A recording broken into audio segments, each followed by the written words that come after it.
Assalamualaikum warahmatullahi wabarakatuh. Shalom, Om Swastiastu, Namo Buddhaya, salam kebajikan, dan salam sejahtera untuk kita semua.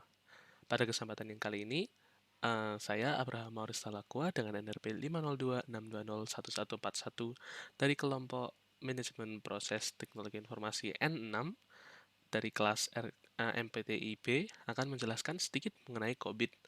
Nah, COBIT sebagai tata kelola framework TI atau framework tata kelola TI.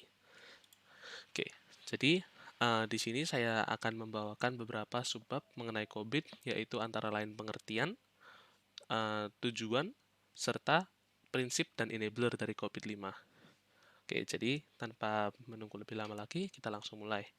COBIT yang merupakan singkatan dari Control Objectives for Information and Related Technology dimiliki dan didukung oleh perusahaan yang bernama ISAKA. Nah, pertama kali diluncurkan pada tahun 1996 sebagai COBIT. Sebenarnya pada saat ini versi yang terbaru itu merupakan COBIT 2019.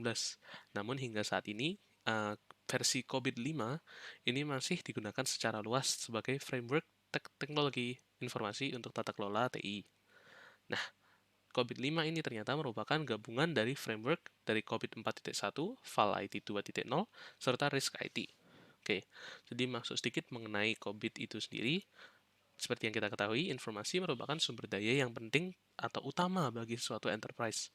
Teknologi itu juga memegang peranan penting yang dapat meningkatkan fungsi informasi pada enterprise, sosial, publik, dan lingkungan bisnis.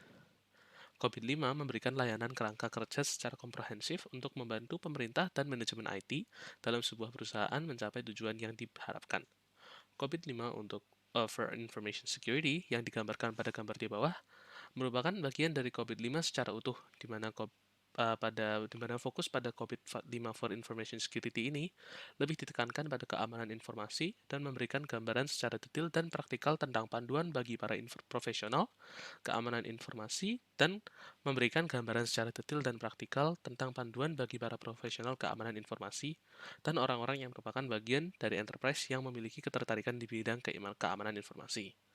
Secara umum, COBIT 5 ini merupakan suatu framework atau kerangka kerja yang memberikan layanan kepada enterprise, baik itu perusahaan, organisasi, maupun pemerintahan, dalam mengelola, memanajemen, sumber daya IT untuk mencapai tujuan enterprise itu sendiri.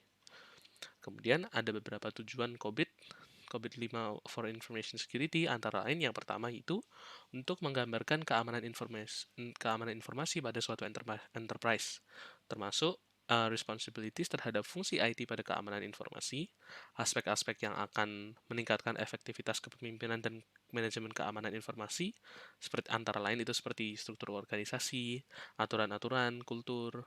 Kemudian juga ada hubungan dan jaringan keamanan informasi terhadap tujuan enterprise. Tujuan yang kedua yaitu untuk memenuhi kebutuhan enterprise, antara lain yaitu untuk menjaga risiko keamanan pada level yang berwenang dan melindungi informasi terhadap orang yang tidak berkepentingan atau tidak berwenang untuk melakukan modifikasi, yang pada akhirnya itu dapat mengakibatkan kekacauan. Kemudian juga memastikan layanan dan sistem secara berkelanjutan itu dapat digunakan oleh internal dan eksternal stakeholder. Kemudian juga untuk mengikuti hukum dan peraturan yang relevan. Sebagai tambahan, pengembangan COBIT 5 for Information Security itu uh, untuk memberikan fakta bahwa keamanan informasi merupakan salah satu aspek yang paling penting, yang bukan paling penting sih, yang penting dalam operasional sehari-hari pada sebuah enterprise. Kemudian, sebelum kita masuk mengenai prinsip COBIT, kita akan membahas sedikit mengenai enabler dari COBIT itu sendiri. Ada 7 enablers yang digunakan pada COBIT 5, yaitu antara lain principles, policies, and frameworks, processes, organizational structures, culture, ethics, and behavior, information, services, infrastructure, and applications. Kemudian yang terakhir yaitu people, skills, and competencies. Oke, kemudian untuk yang terakhir kita juga akan membahas sedikit mengenai prinsip dari COBIT. Oke, jadi prinsip dari COBIT itu ada 5. Yang pertama yaitu meeting stakeholder needs. Kemudian yang kedua yaitu covering the enterprise end-to-end. Yang ketiga, applying a single integrated network. Yang keempat, enabling a holistic approach. Dan yang terakhir, separating governance from management. Untuk penjelasannya, untuk prinsip yang pertama yaitu meeting stakeholder needs, itu bagaimana keberadaan suatu perusahaan itu adalah memiliki tujuan untuk menciptakan nilai atau value kepada stakeholdernya, termasuk stakeholder untuk keamanan informasi. dan ini didasarkan pada pemeliharaan keseimbangan antara realisasi keuntungan dan optimalisasi risiko dan penggunaan sumber daya yang ada. Nah, optimalisasi risiko ini dianggap paling relevan untuk keamanan informasi. Nah, setiap perusahaan pastinya itu memiliki tujuan yang berbeda-beda, sehingga perusahaan tersebut itu harus mampu untuk menyesuaikan atau melakukan kustomisasi terhadap COVID-5 ke konteks perusahaan yang dimiliki. Kemudian, prinsip yang membahas mengenai prinsip yang kedua, yaitu covering the enterprise end-to-end. Nah, COVID-5 ini mengintegrasikan IT enterprise pada organisasi pemerintahan dengan cara yang pertama yaitu mengakomodasi seluruh fungsi dan proses yang terdapat pada enterprise. COVID-5 tidak hanya fokus pada fungsi IT semata, namun juga termasuk pada pemeliharaan informasi dan teknologi terkait sebagai aset layaknya aset-aset yang terdapat pada enterprise. Kemudian yang kedua yaitu mengakomodasi seluruh stakeholders, fungsi dan proses yang relevan dengan keamanan informasi.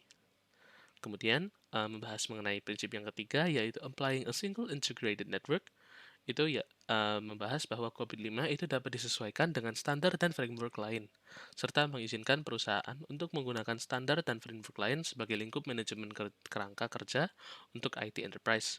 COVID-5 for Information Security membawa pengetahuan dari versi ISACA sebelumnya seperti COVID, PMIS, Risk IT, Vel IT, dengan panduan dari standar ISO IEC 27000 yang merupakan standar ISF untuk keamanan informasi dan US National Institute of Standards and Technology atau NIST SP853A.